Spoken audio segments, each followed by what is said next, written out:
Ce thème a pour compétence de base d'initier l'enseignant en tant qu'apprenant à distance à assurer la gestion du patrimoine de l'école. Pour ce faire, il est divisé en deux activités. 1. Gestion du patrimoine. 2. Initiation à l'élaboration d'un projet de développement en milieu scolaire.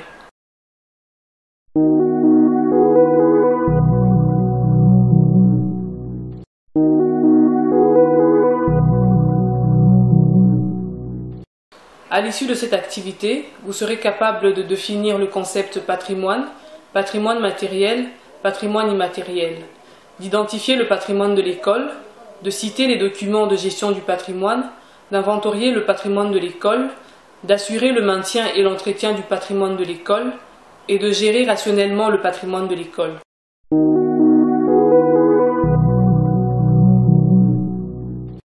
Pour que vous puissiez atteindre les objectifs définis ci haut, voici la matière que nous mettons à votre disposition, en plus des ressources supplémentaires.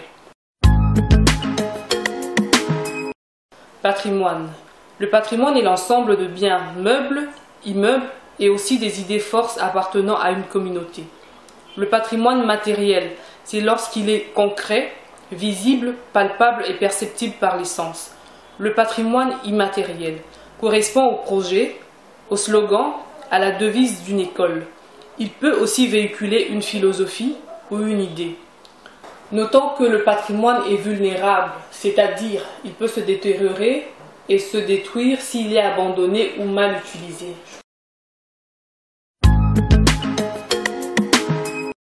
Identification du patrimoine de l'école. Les biens immeubles, les bâtiments, les latrines, la bibliothèque, le magasin.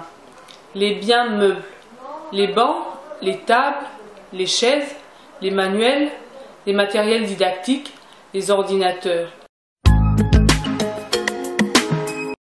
Pour bien gérer le patrimoine, il faut recourir aux fiches d'inventaire et aux fiches de contrôle. La fiche d'inventaire consiste à dénombrer les biens d'un service et leur emplacement.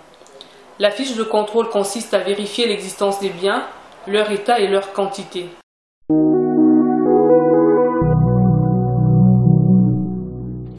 Afin de vous assurer que vous avez bien assimilé la matière, voici quelques exercices et questions auxquels nous vous demandons de répondre dans votre cahier d'exercices.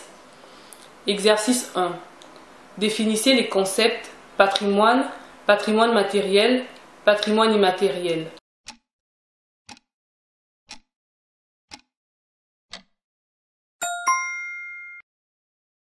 Exercice 2. De quoi est constitué les patrimoines d'une école?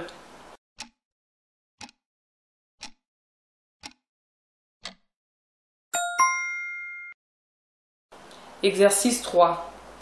Quelle différence y a-t-il entre meubles et immeubles, matériel et immatériel, mobilier et équipement?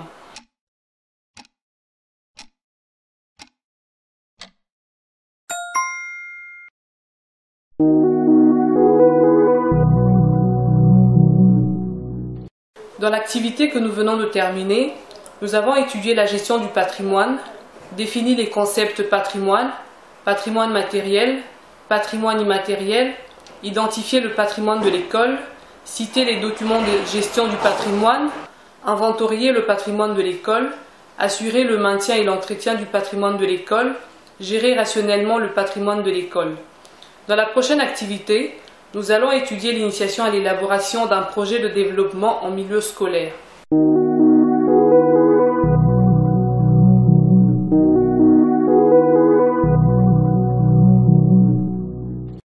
À l'issue de cette activité, vous serez capable de définir les concepts projet, développement, d'identifier la structure d'un projet de développement, de déterminer les principaux initiateurs d'un projet scolaire, d'énumérer quelques projets de développement à l'école, d'élaborer un projet de développement à l'école.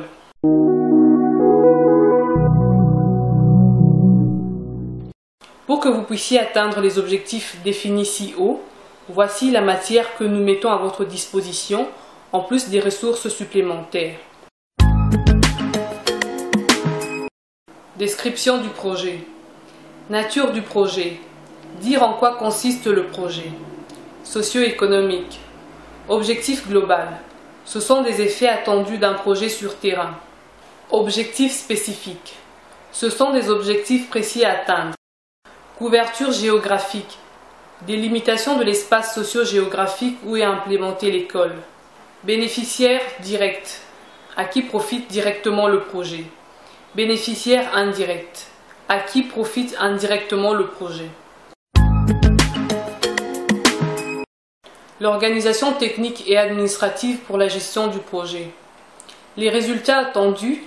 Il s'agit des résultats à atteindre par rapport aux objectifs fixés. Le cadre logique d'un projet. C'est le tableau synthèse du projet. Les activités du projet. Celles-ci dépendent des résultats attendus. Ce sont des tâches à exécuter. Coût du projet. Sur une fiche est repris le montant global du projet. Le coût du projet dépend des activités à mener et des moyens à mettre en œuvre. Quelques exemples projets de développement à élaborer en milieu scolaire. Organisation d'une bibliothèque scolaire. Organisation d'un jardin scolaire. Mise en place d'une infirmerie scolaire. Construction d'un dispositif de lave-mains. Construction d'un forage ou d'une source aménagée. Mise en place d'une cantine scolaire. Les bénéficiaires directs, les élèves, les enseignants, le personnel administratif et ouvrier. Les bénéficiaires indirects, les membres du comité, parents, la communauté. Parmi les principaux initiateurs d'un projet scolaire, nous pouvons citer le chef d'établissement, les élèves, les enseignants, les membres du comité des parents.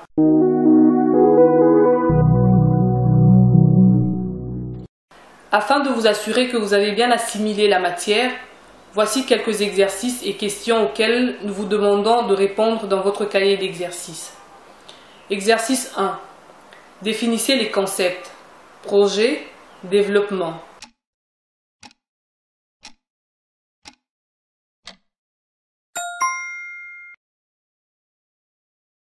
Citez les bénéficiaires directs et indirects d'un projet scolaire.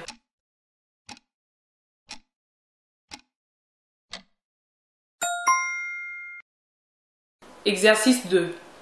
Déterminez les principaux initiateurs d'un projet scolaire.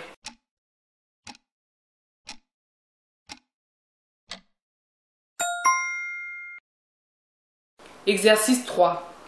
À quoi consiste un projet scolaire?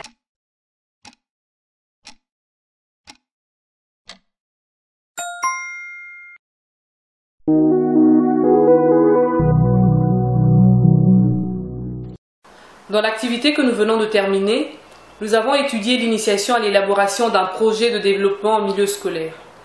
Nous avons défini les concepts projet et développement, identifié la structure d'un projet de développement, déterminé les principaux initiateurs et les bénéficiaires d'un projet scolaire.